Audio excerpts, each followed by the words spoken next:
Hi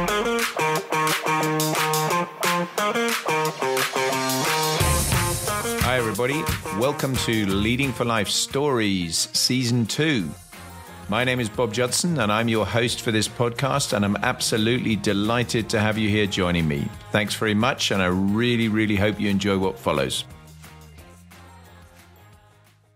Welcome back everybody. This week I wanted to continue my personal stories episodes and again continue my theme of commanding Royal Air Force Coningsby and talk about probably the most different, I suppose, and also the most important in many ways aspect of my time in command, which was flying the Typhoon. I talked about building the Typhoon force. I was the Typhoon force commander. I therefore needed to be able to fly the Typhoon. It wasn't good enough to just be a side line passenger, I suppose, watching that and doing the odd backseat. I needed, credibility-wise, I definitely needed, or felt strongly the need to get in the aeroplane and actually be able to operate it. Flying at Coningsby was a complete joy anyway. I mean, I was, by the end of my tour, I was flying 5 types of aircraft. I was flying the Typhoon, the Jaguar, my old airplane, because 6th Squadron had come to Coningsby to conclude its service as a Jaguar squadron, and then building up the Typhoon force as well as the Battle of Britain Memorial flight. And I've already talked about the BBMF stuff separately. But the interesting thing with the Typhoon piece was, unlike the norm for a station commander going to an airplane, whether or not he or she had flown it before, we didn't have all the conventional things in place. We didn't have a conversion unit. I arrived when there were no airplanes, and we had the aircraft up in an enclave with BAE Systems. We only started building up the operational conversion unit in the early part of 2005. And so I'd had no preamble at all in terms of being able to learn to fly the airplane in a benign environment, if you like, without the pressure of being in command, and actually just having time to sit there and learn and do the things that you do when you're on a conversion unit, which is essentially learn about the airplane from the basics onwards in terms of checks and simulators and then the building blocks of any conversion course. And so I didn't have that luxury. And so I had to think about how I was going to approach this to be successful at it. An added complication was that I was brand new to the air defense role. I'd flown the Phantom with the German Air Force, and before I'd gone to the German Air Force, I'd flown a few trips with the Phantom operational conversion unit in its air defense role. So I had done a few sorties where I'd learnt some of the basics, but it was very much playing at the edges. And so this was proper imposter syndrome time for me. I really did feel that quite acutely, that I'm here running this unit, running the Typhoon force with all these people who are building up around me who've spent years in the air defense role on the Phantom to some extent, but also a lot of them on the Tornado F3. A lot of them had done exchange tours on airplanes with air defense capability, etc. So they knew way more about it than I did, but I'm obviously the boss. And so I had to walk my way carefully through all of that. The Typhoon obviously is a multi-role airplane now. It's very much a multi-role airplane, but in those early days, we didn't have that. We just had an air defense capability. So we were building up towards that air defense role, and particularly getting it on to quick reaction alert to replace the Tornado F3 that was still holding that role at Coningsby during the time I was there. And so that was the entire focus of what we're going to do. So it was all kind of a bit complicated, really. And I took the view very early on that it was important to me for me to fly. I needed to get out and fly, and I needed to be there on the squadrons doing what the pilots do, because that's the way we operated. And I think that was the right thing to do. But equally, hours were precious. We didn't have that many airplanes. We had obviously a growing number of pilots, a growing number of airplanes too. But we had plenty of challenges in the early days in terms of serviceability and availability of aircraft as a result. So hours were important, and I didn't want to have too many hours and take flying away from those who needed it bluntly much more than I did. But I also wanted to be in a position that by the time we started building squadrons, as opposed to just the conversion unit, I could actually go and do some flying with those squadrons as well. And I suppose I was slightly scarred from years before, where I'd been on 2 Squadron at RAF Larbruck out in Germany as still a junior pilot in those days, having come up from Bruggen. And the station commander in the time I was there was an ex-Jaguar pilot. He'd flown Jaguars for a long time, had 1,000 hours on the airplane, but he then converted to the Tornado, and he'd been promoted as a result of something that had gone on. It was moved from being in command of one of the squadrons at Larbrook to suddenly becoming the station commander.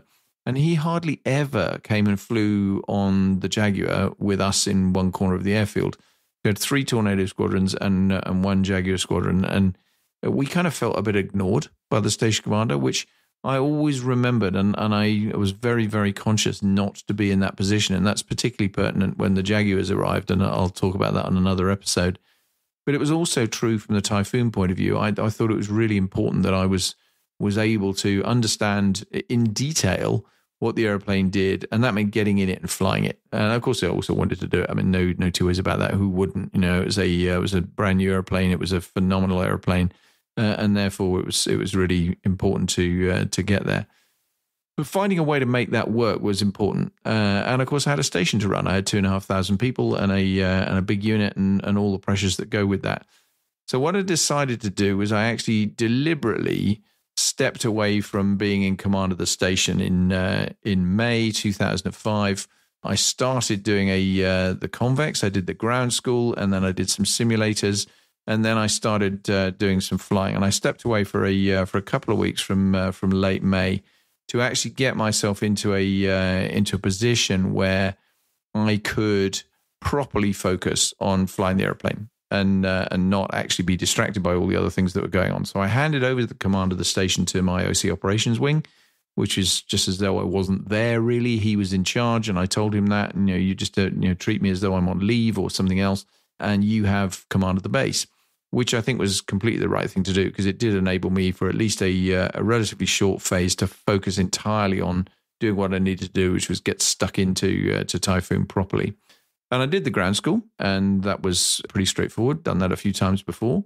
Did some simulators. The simulator in those days was quite basic, but we had a cockpit trainer essentially that worked and was good for doing the basic things that we needed to do to be able to power it up and get it airborne and do some emergencies and do all that sort of thing, and do some intercept work and training with it as well. So I had all the basic functionality that was good. And then it was a question of getting into the airplane.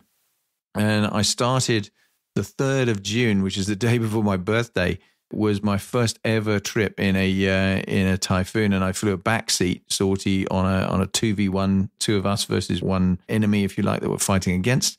And that was my first taste of the incredible airplane that the Typhoon actually is. And I knew at that point, the moment really we lit the burners and set off down the runway at the most astonishing rate, that this was an airplane that I was going to love flying. And it was just an extraordinary thing to operate. And right from the beginning, I think everybody on the force knew, for once we had an airplane that right from the beginning of it, you could see its potential, you could see its capability, because its raw performance was just so amazing. It would be wrong to say there weren't some challenges along the way. Of course there were. But the basic performance of the airplane was quite incredible. And that was wonderful. So I did a few trips subsequently where actually I was on the formal part of the course now to basically just get in the front and fly with someone in the back who was teaching me about operating it in its basic mode. And then I did an instrument rating test. And then I actually went solo in the airplane on June the 21st, which was my first go on my own.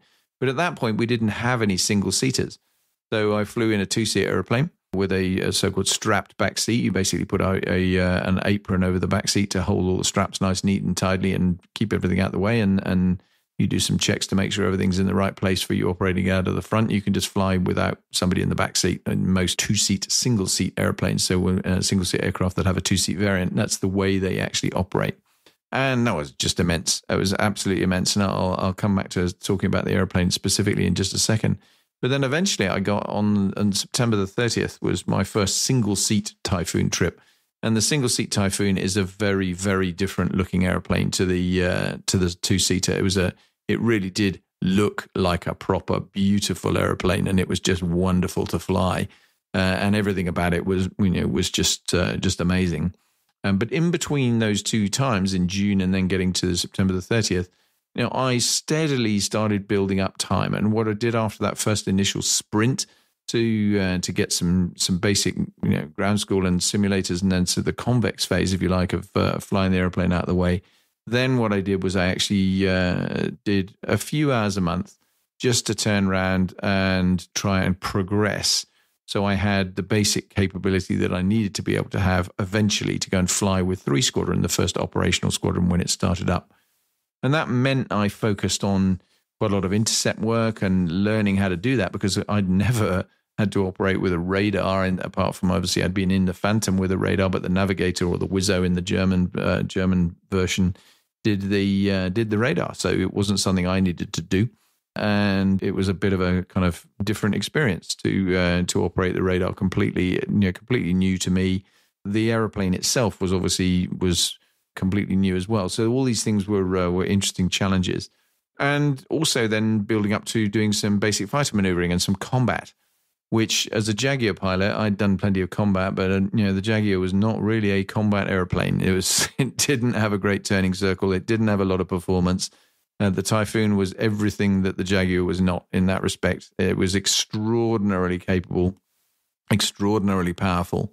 And if you were not very good at combat, the negative side of that was it meant you spent an awful lot of time looking at the back, at waiting for trying to keep someone just far enough away from you to avoid them shooting you down. And I elected quite early on to decide that I wouldn't do as much combat as I did some of the other things, because it was just incredibly painful. In an airplane which at that stage could pull 8G, 8.1G we were limited to in the early days. It's a 9G airplane now.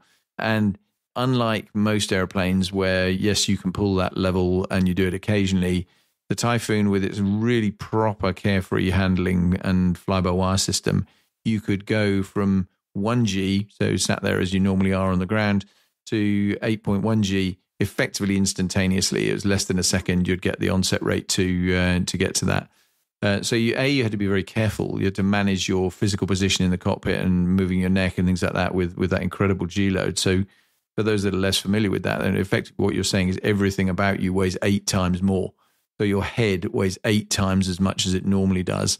And the forces on your body are really quite immense. You would find on the back of a combat trip, for example, that you'll regularly have what's called G measles. You've been pulling a lot of G. You'd have little tiny sort of speckles on your skin where capillaries under your skin had burst, basically because of the pressure in the that you're putting your body under. And so it was definitely hard work, very hard work if you're flying the airplane to its limits. And unlike, again, the Jaguar, where you had to be really careful with handling it, the Typhoon just wasn't like that. You could pretty much put the controls wherever you wanted to, and it would sort it out.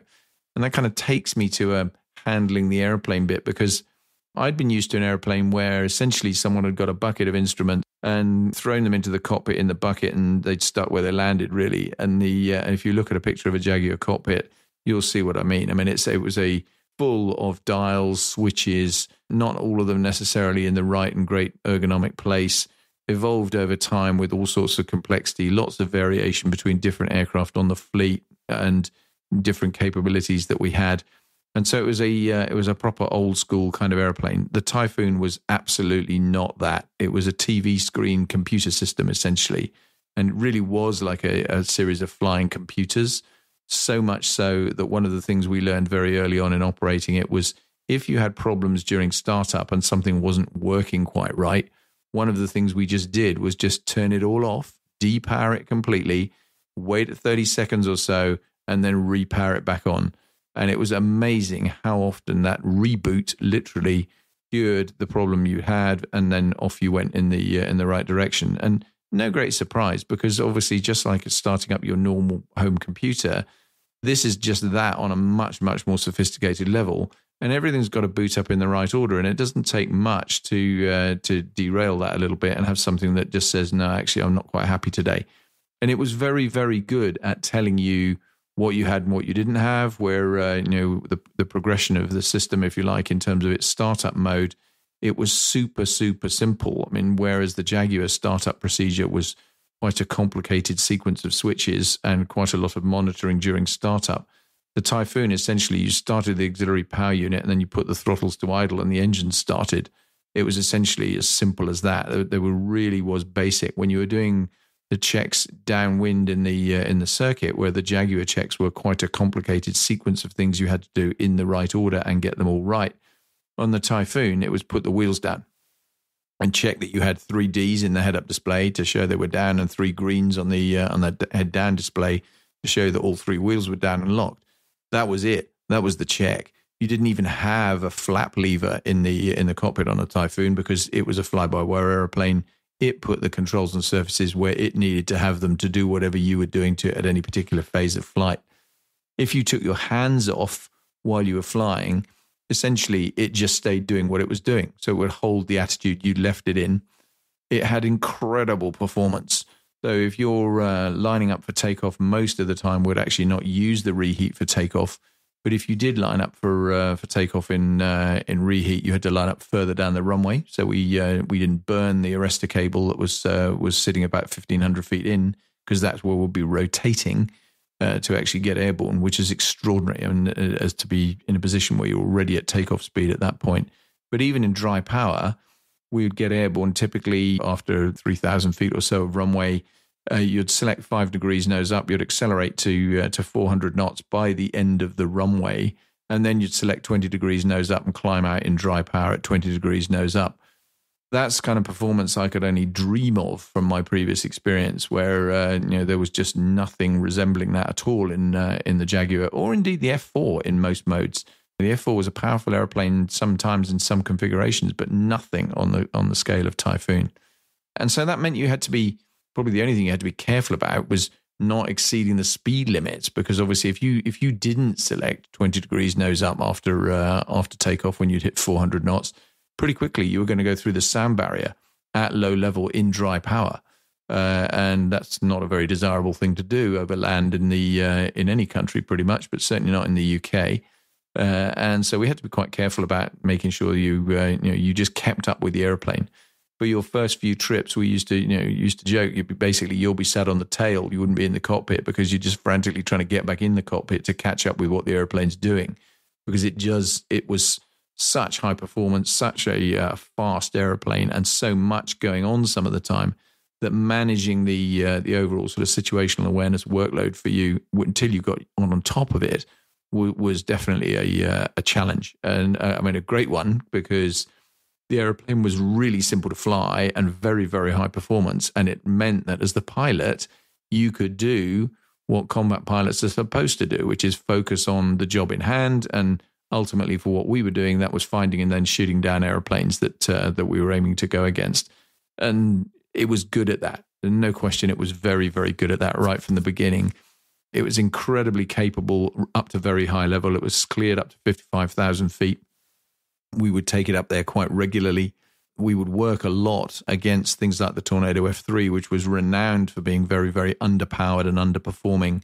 And we would have enormous, enormous fun with them. We'd go and fly a 4-aircraft formation against 4 F3s. They would get airborne out of Lucas in Scotland. We'll get airborne from Coningsby in Lincolnshire. They'd go home before we did for fuel, and they were operating just off their own base, basically. And we'd gone all the way up to Scotland to go and meet them. And we would operate with a couple of airplanes down at 5,000 feet, the floor of the kind of airspace we were planning to operate in, and a couple up at 50,000 feet. And it would just confuse the hell out of the F3s, who were just not used to being able to deal with that and deal with the performance that the airplane had, particularly if you ended up getting into a close-in fight where it just obviously was extraordinarily high performance. And so all of that was just amazing. And the simplicity of it, the beauty of the kind of cockpit layout, the sheer joy of operating an airplane that just gave you a grin from ear to ear every single sortie you flew it. It was just wonderful. I mean, I feel incredibly privileged to have done it. There are a number of things that were particularly special about my time flying it. I'm going to talk separately about the display, because there's a number of things I can talk about on the Typhoon display. But I was lucky enough to fly in that a few times. And that was just another world, really, sitting in the back seat with the display pilot, really putting the airplane through its paces at low level to show off to crowds, as many of you, I'm sure, will have seen at air shows. It's an incredibly high performance airplane, and when you're in that sensory experience in it, it's even more extraordinary. Luckily, I mean, I talked about the high G capability of it. One of the things that was immensely well done in the airplane was the anti-G capability, because we knew that it obviously was a very high G rapid onset rate airplane. one of the things they did well was to manage how you support the pilot. The pilot's in a slightly raked seat, so the seat is at an angle, but then you have full coverage anti-G trousers on your legs and over your abdomen that squeeze you really tight to push the blood back up towards your head. You have a counter pressure vest on which is also your life jacket that squeezes your chest on one level. And the reason that does that is because every time you pull a lot of G, particularly more than 7G, you'd get pressure breathing through the mask. So it would actually give you positive pressure breathing, putting oxygen into you under pressure. And the counter pressure vest would offset that pressure, all of which enormously helped your ability to withstand very high levels of G. Notwithstanding, it was still quite painful, not least on your arms and things like that, which weren't protected. But it meant that things like sitting in the back of the display, from my point of view, was an awful lot more pleasant than it would otherwise have been. I had a few really interesting times in terms of specific sorties as well. Just looking through my logbook, on the January the 16th in 2006, I was flying a pair of aeroplanes, and we ended up having to divert to Marham because the lead of our two-ship formation, when he was returning, we were returning back as a pair to Coningsby, he couldn't get his nose wheel down, which is obviously quite fundamental. You know, you've got three wheels, you ideally want them all down to be able to land. And he had the nose wheel stuck up. Nothing we did would get it down. He was doing everything that was in the checklist to try and get it down. And ultimately, he had to land at Coningsby with the nose wheel up. And I was airborne at the time. Now, as a station commander, you generally like to be around on your base when you have these kind of incidents, particularly it's when it's the first kind of incident you've ever had like that. But of course, I'm busy diverted off to Marham and then having to get back from Marham, which is 10 minutes flying time, but a lot further than that by car. So by the time I got back to then admire what was now on the runway and go and have a look at this airplane, it was astonishing how undamaged it was. The pilot had done a fantastic job in terms of making sure he minimized any damage to the airplane, and it was up and back flying again very, very quickly with minimal impact. Really, I managed to collect 2 brand new Typhoons from the factory during my time, and that was very special. It was going and picking up literally like a new car, but slightly different floor mats, and everything was shiny and new. They obviously do a couple of shakedown flights on a brand new airplane before they actually hand it over to the customer. But then going home to Coningsby with those airplanes, that was really spectacular. It was great fun to do. And because by the time I'd got through the conversion unit and I didn't finish all the conversion unit, I sort of picked with advice, and I was very clear. Actually, I probably should have said earlier on, I was very, very clear with my team that you need to tell me what I can do and what I can't do. You don't want to put me outside my comfort zone too much here. I mean, I don't mind being stretched a bit, but don't put me in a position which is going to just be embarrassing. So help me to not overstep the mark. And it meant that I did on the conversion unit in my progressive transition, I did a lot of intercept work and a lot of training to do the air defense role, which enabled me to go and fly with the squadrons. I did relatively little combat, as I've already said. And actually, I was very useful from the point of view of flying passengers, because that was an easy thing I could go and do. I could show off the airplane pretty well and showcase to all sorts of people. And there were 2 of those that were particularly memorable. One was I flew a guy called Jeff Mead from Sky News, who was quite a Typhoon skeptic at the time, busy being really quite negative on the airplane, as many people were, it has to be said, because there was a lot of, it's a Cold War legacy airplane. It's not actually going to be that much use. We shouldn't have bought it. We don't really need it. We're in a different world now, etc. All of which couldn't have been further from the truth in reality. And it was very interesting because Jeff Mead flew with me and he got out of the airplane with the Typhoon grin. He was absolutely converted. No question about it. He loved his time, saw the capability, recognized it for what it was. And we did turn him completely, which was wonderful to see. The other one that really stuck in my mind was I flew the Pakistani chief of air staff, and he was an F-16 pilot. So he'd flown high-performance airplanes, but F-16 obviously quite a lot older than the Typhoon.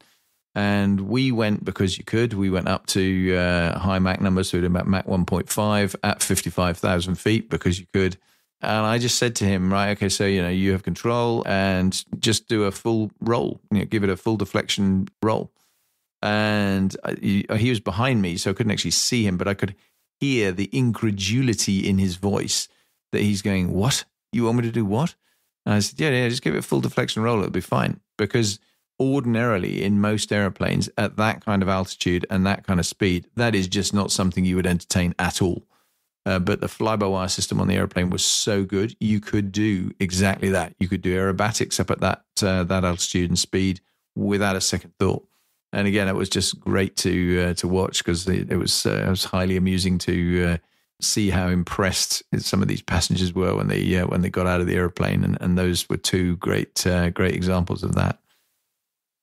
I was incredibly fortunate, and again, I'll talk about this on a separate podcast, but I was incredibly fortunate to lead Her Majesty the Queen's Troop in the Colour birthday flypast in 2006, and it was her 80th birthday that year, and leading a 49 aircraft formation after obviously all the Troop in the Colour parade has taken place on Horse Guards Parade, leading that flypast down the Mall was just a very, very, very special memory, one I'll never forget, and I'll absolutely take with me to my grave. It was just immense fun, and as I say, I'll talk more about that because it's worth a whole episode on its own, I think. And some other stuff that was interesting. I had on the July the 27th, 2006, so I'm getting towards the end of my tour by this stage, I actually did the 25th anniversary of my first jet solo in a Jet Provost out of Elvington Airfield. So 25 years on from that, I flew a single-seat Typhoon in a 4-aircraft combined air operation, and that was just such a great way to mark quite a big anniversary for me. 25 years on from that, I just loved it. And we also did, and this was a bit gratuitous, I guess, but I really wanted to do it because we hadn't been able to do it earlier in the tour. We did a Diamond 9 on the 3rd of November 2006. We took 9 Typhoons, 9 single-seat Typhoons, and we flew in a Diamond 9 formation. And it was the first time that had been done by any of the 4 nations. Typhoon is obviously a British, German, Spanish, and Italian airplane. And as a result, it was really great to go and do that. Take 8 other pilots and me, and we just went and did a photo shoot, Diamond 9, with various different photo chases, and I've got some fantastic pictures that came from that. I can remember speaking to Jeff Lee, great friend of mine, a very, very renowned aviation photographer, and I rang him up and I said, "Hey Jeff, we're doing this. Do you fancy coming and filming it?" And I kind of almost had to get someone to pick the phone up after he dropped it to run out the door to go and find a way to get an airplane to come and film it. It was just such an exciting opportunity, and and true to form, he took some amazing pictures. And my very last Typhoon trip, in fact, my last trip of any sort at RAF Coningsby when I was the station commander, was on the 30th of November 2006, and I flew in an 8-aircraft formation. We had 4 Typhoons and 4 Jaguars. And that, of course, because that was really the end of my flying career. I'd been started flying in 1981 after having finished officer training, having already had my private pilot's license in the previous year when I was leaving school and before I joined the Air Force, having been in the Air Cadets. And so to finish, I guess, all that time on with an 8-ship of airplanes, 4 of which were the brand new version and 4 of which were the kind of thing I'd flown for most of my career. That was a spectacularly special way to sign off, and I was incredibly lucky. But I guess to conclude this episode, there are lots of people who said lots of things about the Typhoon over time, but I have to say my experience of flying it, about 90 hours, I think I ended up with by the time I finished my my station commander tour, because obviously the focus wasn't on me flying. It was about building the overall capability. And we achieved that. We got very close to the quick reaction alert capability, and we went a long way down the road to full air defense capability. And then downstream of that, obviously the ground attack stuff was being built in as well. And my own personal experience of flying the airplane was it was a series of superlatives. It was an exhilarating, outstanding performance airplane, by and large, incredibly serviceable. It had its foibles, particularly in the early days, but by and large, it was pretty good, and just so capable. And it was just such an immense privilege to fly it, to sit in what's quite a big airplane, quite high up off the ground. It's obviously got a pretty special look with its 4 planes that it has on the front and a big delta behind that. It was just wonderful. And one of my abiding memories, just to close, was I did a sortie one day where I was working against some F-15s from RAF Lakenheath, so American F-15s. And I'd spent most of my career being shot down by F-15s, F-18s, F-16s, every kind of F-jet, and including our own fighters as well in the Jaguar. And on this particular day, we'd been doing some 2v2 against these F-15s, and we were all just about out of fuel, and we were going home. And as I was heading home, one of the F-15s said, "Hey, can I just do one more intercept on you as you're heading out?" I said, "Yeah, sure." And a couple of minutes later, he said, "Could you just slow down?" And I've never forgotten that, because it was just such a picture for me that I had to slow down to let this F-15 intercept me. Because if you're in the know, you know the F-15 is an incredible airplane and has had a very, very great history. And so to be flying an airplane where you think, right, we were outmatching these guys, that was just special. And I loved it. I hope you can detect some of my enthusiasm for what I've been saying. I think it was just a magical time, and I felt incredibly privileged to have the opportunity to fly it. And along the way, I learned a lot. I learned a lot about air defense. I learned a lot about myself. I learned a lot about leadership, actually, of the team that were working for me in all the guises on the station to build up that capability. I am completely of the view that it was the right thing to do to fly the airplane in the way I did and build up in the way I did, to be present, to be on the squadron, to show that I had capability and that I was interested and had credibility with the guys that were there. I could have taken a very different path, but I didn't.